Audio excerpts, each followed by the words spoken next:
Hello everybody, today back with another video. Oh boy, my tennis fans all around the world. It is time for God's sakes to do a video about Carlos Alcaraz at this year's Wimbledon 2023. I have not done a video about Carlos Alcaraz at this year's Wimbledon 2023, but it is time that I do a video about him now. I apologize all the Carlos Alcaraz fans out there if I haven't done a video about him at Wimbledon 2023 so far. I've been busy, I've been out of country. I just have not had time to do a video about him. But now, my tennis friends all around the world, it's coming. It is coming, baby, yeah, it is coming. Carlos Alcaraz, man, what a tennis superstar this super Spaniard is. I've always been worried when the big three will retire. Federer has already retired, Nadal almost have retired, not yet, but almost, and Djokovic will not play tennis forever. Tennis will go into a big black hole. We will miss superstars. As long as Carlos Alcaraz is healthy, he for sure will be the tennis new big superstar. We will not have a new big three like we have had with Djokovic, Nadal and Federer. I don't think so, even though that Holger Rune is also a promising, talented player from Denmark, and who is also the same age as Alcaraz, 20 years old. And also we have Jannik Sinner in that group as well, who is 21 years old. But I don't have Holger Rune and Jannik Sinner in the same kind of a beast mode level, in the same kind of a great mode level, in the same kind of a elite level. Call it what you want. I don't have Sinner, I don't have Rune in the same league as Alcaraz. Alcaraz, he is in his own league. He's in his own league. I've never seen a more complete 20 years old of player as I've seen in Carlos Alcaraz. I've never seen. Look at the dude.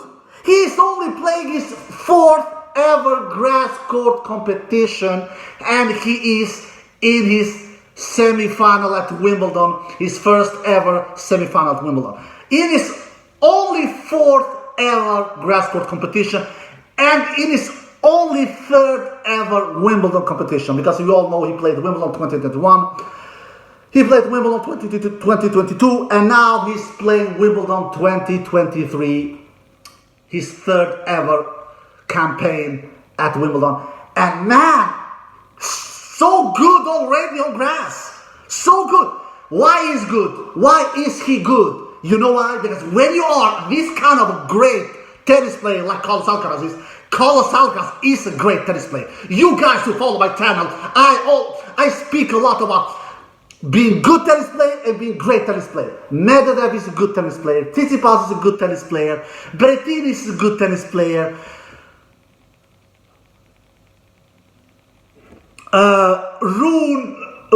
Casper Ruud is a good tennis player.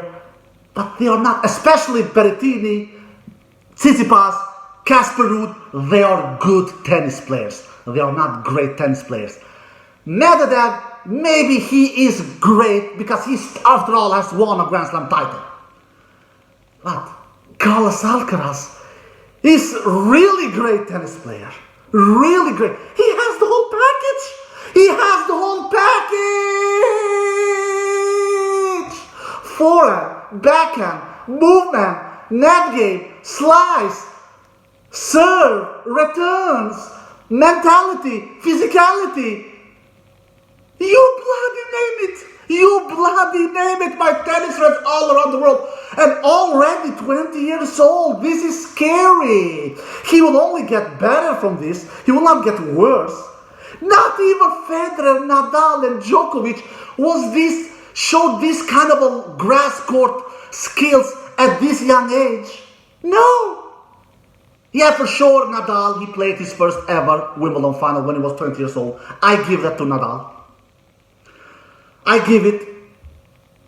But Alcaraz will also play his first ever Wimbledon final as 20 years old. I believe he will win the semi-final against Medvedev. I believe so. What I want to say is that tennis is in good hands. Tennis is in good hands, especially in the case with Carlos Alcaraz. And that's why I believe that 23 majors from Novak Djokovic is not a locked-in record. It is not. Because Djokovic has won those 23 majors in a brutal era, especially from 2011 to 2016, where he was fighting against peak players in his peak years like Federer and like Nadal. Don't come with the bullshit, Federer fans. Don't come with the bullshit. You know how I operate. You know how I operate. I don't like bullshit. I hate bullshit. Federer was not old from 2011 to 2016. He was not old. I don't want to go into more details about that. So Djokovic had a brutal era from 2011 to 2016, fighting with two greats like Federer and Nadal. Carlos Alcaraz will not have that kind of a problem. I don't think Holger Rune and Jannik Sinner will have careers like Nadal and Federer. I don't see Sinner and Holger Rune winning 20 plus majors like Nadal has done 22 and like Federer has done 20. So this can be a one-man show. This can be a one-man show from Carlos Alcaraz. And Djokovic, of course, knows this. Djokovic wants to win as many majors as possible. He is a winning machine. He wants to win so many Grand Slam titles as possible so he can make sure nobody reaches to that number. Because Carlos Alcaraz, he will win a lot of Grand Slam titles.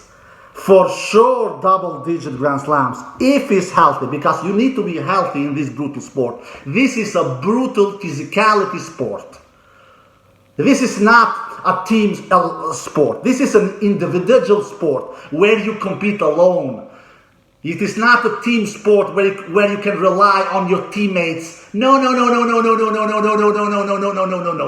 That is not the case with tennis. So the key will be for Carlos Alcaraz. He needs to make sure that he is healthy during his career. Because the level is there. Man, you saw the match against Holger Rune. Oh, we all thought that would be a close one. I believe that Carlos will win. You saw my quarterfinal preview video. I predicted Carlos to win that match against Holger Rune. But not in straight sets. I thought he would win in 5 sets. He won in straight. And how did he win it? How did he win it with a beast mode level? With a beast mode level, my tennis friends all around the world. He was doing, I believe, only 4 aces and 2 double faults, something like that, if I'm not mistaken. So he was not doing a bunch of aces. This makes it even more impressive. His winners was coming off the ground. Off the ground! His winners was coming, not with aces. He landed 62% first serve in, won unbelievably 79% behind his first serve, won 71% behind his second serve. That is huge. It doesn't matter if he was hitting first serve or second serve. He still was winning over 70% behind his serve. 79 points winning behind his first serve, 79%, 71% winning behind his second serve. He got his serve. He didn't get his serve broken one single time in the entire match. He actually only saw one single break punch opportunity against him, and that was in the first set. That was the only time Holger Rune saw a break punch opportunity in Carlos' serve, which Carlos, of course, saved. And Carlos did 35 winners and only 13 unforced errors. Are you understanding which kind of a beast mode level he produced? 35 winners and only 13 unforced errors. 22 more winners than unforced errors. 22. And if you look at the sets, he did 15 winners in the first set and 12 unforced errors. Alright? That was the only set where Holger Rune kind of gave Carlos Alcaraz a run for his money, and that was the closest set. That set went to a tiebreak. which in the end Carlos of course won 7-3, that tiebreak, that first set tiebreak. After that, it was Carlos Alcaraz beast mode level. He just pushed that beast mode button and said to Holger Rune, it is me who will play the semi-final. It is me who is the world number one. It is me who is the number one seed at Wimbledon. It is me who will be the youngest semi-finalist at Wimbledon since Novak Djokovic back in 2007. So Carlos Alcaraz is the youngest Wimbledon semi-finalist in 26 years. He did 9 winners and 0 unforced in the second set. Yeah, you heard me right. 9 winners and 0 unforced. He was not much worse in the third. 11 winners and only 1 double fault in the third set, Carlos Alcaraz. So Carlos Alcaraz does only 1 double fault, one unforced error the last 2 sets. So Carlos Alcaraz does 20 winners the last 2 sets and only 1 unforced error. Are you realizing which kind of a beast mode level Carlos Alcaraz came and produced in this quarterfinal match? And at the net, he has the whole package. You know, he doesn't have any holes at the net. Extremely successful at the net as well. He attacked the net 32 times and won 25 of those net approaches. That makes it to 78% successful at the net. And all in all, won 103 points in total the entire match. Holger Rune, he did what he could. I think he did 2 aces only, if I'm not mistaken. He couldn't ace Carlos Alcaraz, because Carlos Alcaraz has super returns as well. That's why Holger Rune Holger Rune got his serve broken 2 times. One time in the second set and one time in the third set. That was all Carlos Alcaraz needed. And he couldn't do so many aces. If I'm not mistaken, he did only 2 aces, Holger Rune, and 3 double faults the entire match. He lands only 58% first serve in. For Holger Rune to have a chance against a superior player like Carlos Alcaraz he needs to be landing more first serve in. 58% will not be enough. He won 75% of the points behind his first serve, Holger Rune, which is a good number. It is a decent number. So he was kind of matching Carlos Alcaraz there. Carlos won 79% behind his first serve. Holger Rune won 75. I mean 75 because I said wrong. I'm sorry. Because when you talk as much as I do, you can say some numbers wrong sometimes. He won 75%, Holger Rune, behind his first serve. That is a decent number, but the huge difference was here, Holger Rune was winning only 54% behind his second serve. Because Carlos Alcaraz was attacking that second serve. He was just jumping all over the place on Holger Rune's second serve. 54% winning behind his second serve, Holger Rune, compared to Carlos Alcaraz, who won 71% behind his second serve. And Holger Rune, he attacked the net 33 times and won 20 of those net approaches. That is decent. That is 61% successful. And he never broke Carlos' serve, like I mentioned. And he did 26 winners and 21 unforced errors. So he does 5 more winners than unforced errors. He couldn't hit through Carlos Alcaraz. That is the thing with Carlos. He's so lightning fast. It is not easy hitting through him as well. That's why Holger Rune does only 26 winners. Compared with Carlos, who did 35 winners. And another thing is that Holger Rune does more unforced errors. Carlos Alcaraz, he completely closed the unforced error store, especially in the second and the third set. He just closed it. I cannot blame Holger Rune. It is not. I don't know who can beat Carlos Alcaraz with this level. Only Djokovic. Only Djokovic can have a chance. Nobody else. In all, Holger Rune won 86 points. And Carlos won 103 points in total in the match. So Carlos Alcaraz wins 17 more points than Holger Rune in the total in the match. So that's it. I am really impressed with Carlos Alcaraz. I'm really, really impressed. Tennis is in good hands. This is a big superstar we are seeing. So young, so complete. He has the whole package. When I see him, it's kind of seeing the big three in same play. The shot making of Federer, the stamina of Nadal, the speed of Djokovic. That's kind of when I see Carlos Alcaraz, I get that feeling. I really get that feeling with him. He has everything. He has the forehand, he has the backhand, he has the serve, he has the return, he has the net game, he has the drop shots, he has the slice, he has the shot making skills, he has the speed, everything. And this young, this good, this young. Just imagine in 2 years' time how he will be. That's why I can't imagine that Djokovic will win 20 Grand Slam titles like some of the experts are believing.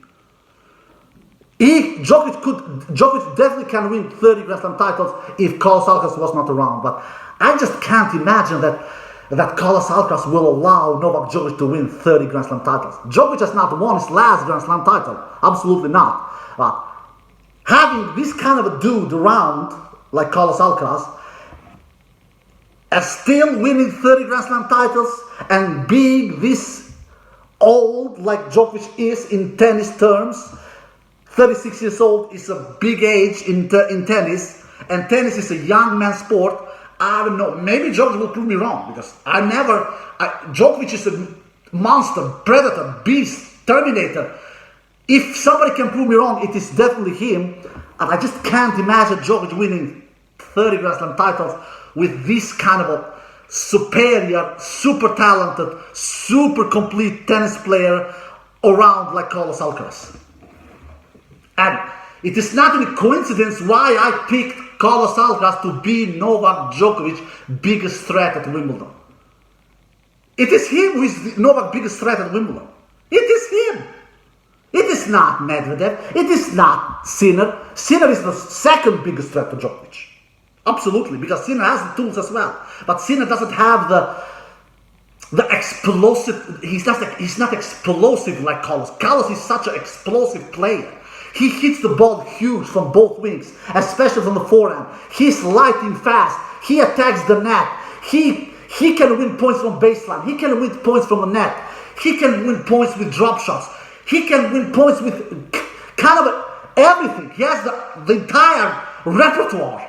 And Sinner doesn't have that kind of repertoire. But Sinner can hit the ball huge. He's a great ball striker. So Sinner definitely can upset Djokovic as well. But Sinner is not Novak's biggest threat at Wimbledon. It is not. It is Carlos Alcaraz. But Sinner is the second biggest threat to Novak Djokovic. So that's why Novak's two matches ahead that he has in front of him, Jannik Sinner in the semifinal, and most likely Carlos Alcaraz, if not Medvedev beats him in the semifinal, which is not impossible. I will not be shocked if Medvedev beats him. You never know, because Medvedev is still Medvedev. He is, for God's sakes, the former world #1 Grand Slam champion, has a huge serve. He did 28 aces in his match against Eubanks, so he can do a lot of aces against Carlos Alcaraz and take the racket out of Carlos' hands. So that is not impossible if Medvedev goes to that final, but I'm not predicting Medvedev to go to the final. I'm predicting Carlos Alcaraz to do that.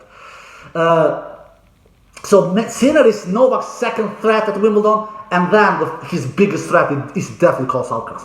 Oh, Carlos Alcaraz is the real deal, my tennis fans all around the world. He's the real deal. Let's face it. And that's why I've said many times that he's the best 20 years old tennis player that I have ever seen in my life. He doesn't have any holes. This young, already this complete. Djokovic was not this complete when he was 20 years old. Nadal was not this complete when he was 20 years old.